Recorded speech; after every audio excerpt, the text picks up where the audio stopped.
Luciano, ¿cómo estás? Buenas tardes. ¿Cómo estás? Buenas tardes, Pablo. Bueno, gracias por atendernos. Luciano, últimos minutos. Queríamos charlar con vos especialmente del relevamiento de inflación que divulgaron ustedes para mayo. Creo que son de las consultoras que tienen un relevamiento, digamos, más técnico, con más cantidad de productos. Me parece que es uno de los datos como para prestarle mucha atención, por lo menos en mi caso lo hago y creo que hay mucha gente, ¿no?, que lo sigue. Contame qué ha pasado con la inflación según el IPSIS en mayo. Bueno, lo que se ve en mayo es un poco la tendencia que había desde el fin del primer trimestre, que es que la inflación está bajando, efectivamente. El dato de mayo nos dio 2% promedio, y cuando uno lo mira punta a punta, entre el último día de abril y el último día de mayo, una inflación de 1,8%. Es decir, sensiblemente menor a los registros que había en los meses previos. Mi impresión es que esto se va a transformar en un índice oficial que posiblemente esté en el rango de 1,3, 1,5%, porque el oficial siempre tiene un poquito menos que los privados, pero la tendencia posiblemente sea la misma que estamos viendo nosotros, que es que la inflación está yendo para abajo. Qué polémica, Luciano, ¿no? Cuando el INDEC, si se cumple tu pronóstico del 1,3, se va a discutir a lo loco, ¿no?, ese dato. Sí, sobre todo porque un 1,3, 1,5 va a tener muchas implicancias para otros temas en la economía, en particular la política monetaria. Fábrega ya salió hace no mucho a decir que con una inflación por abajo del 2% ya se sentiría cómodo para avanzar con la baja de tasas. Bueno, no tengo claro cuál es el número que mira Fábrega, si es la inflación real o la inflación que mide el INDEC, pero en todo caso la del INDEC seguro va a estar por debajo, pero nuestra ya está en ese entorno que impulsaría una baja de tasas adicional. Luciano, ¿es cierto que en la ciudad de Buenos Aires la inflación es más alta que en digamos, la inflación nacional?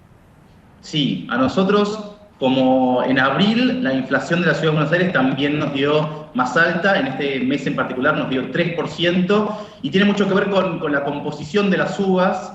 En este mes en particular las uvas no estuvieron tan concentradas en el rubro de alimentos, que tienen poco peso en la ciudad de Buenos Aires en relación al resto del país. Entonces, nuevamente lo que estamos viendo es una inflación en la ciudad de Buenos Aires un poco más alta, de manera tal que sería, digamos, consistente una inflación del gobierno de la ciudad en el entorno del 3% y una inflación nacional cercana o un poco más baja de 2%. Bien, Luciano, ¿qué se puede proyectar para junio en materia inflacionaria? ¿Podemos hacer ya algún relevamiento? ¿Hay algún efecto arrastre menor para este mes?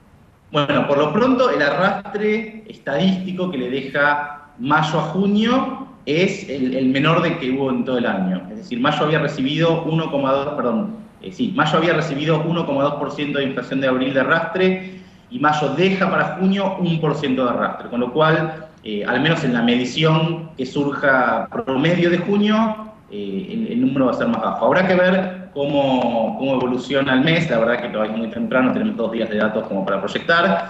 Mi impresión es que no deberían haber grandes sorpresas. Lo cierto es que la actividad que desde donde se la vea está dando señales negativas, está haciendo el trabajo sucio de contener la inflación, y bueno, eso se está viendo en los números. Es decir, que es razonable esperar una que la inflación se mantenga baja, sobre todo por la caída de consumo, el menor nivel de actividad, es decir, este enfriamiento finalmente se va notando también en los precios.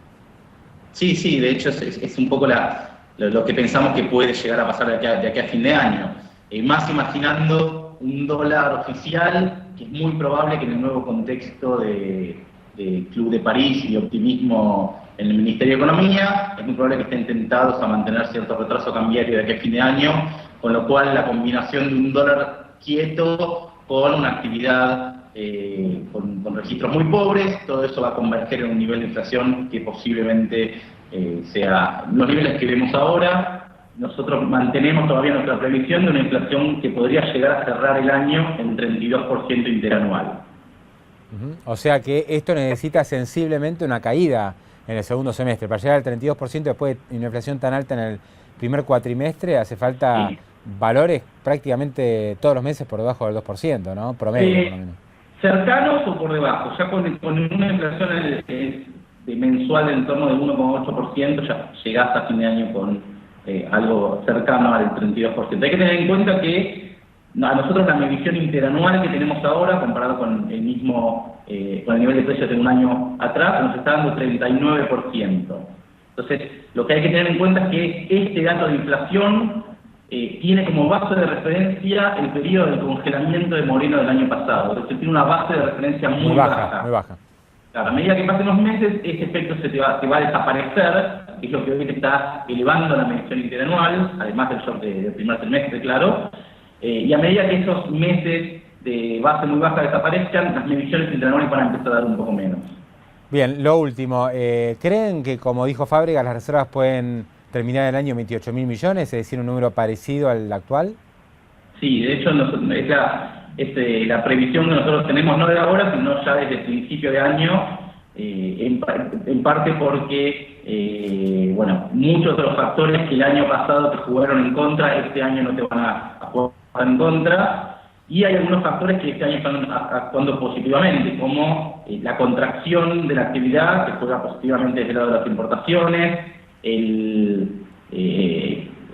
la devaluación, que contribuyó mucho a mejorar el saldo de turismo, es decir, una serie de factores que este año no está jugando tan en contra, a lo cual posiblemente le sumemos lo que puede llegar a ser algunas entradas de capitales de acá a fin de año, no tanto el gobierno nacional, porque difícilmente salgan en corto plazo a conseguir alguna colocación, pero sí quizás alguna provincia o veamos algo más de IPF. Entonces algunos dólares pueden llegar a obtener el Banco Central, quizás el Banco de Francia. Hay algunos dólares ahí dando vueltas que pueden ayudar a dar un número de reservas un poco más estable hacia fin de año. Luciano Coan de Lipsis, gracias por este contacto. Sí.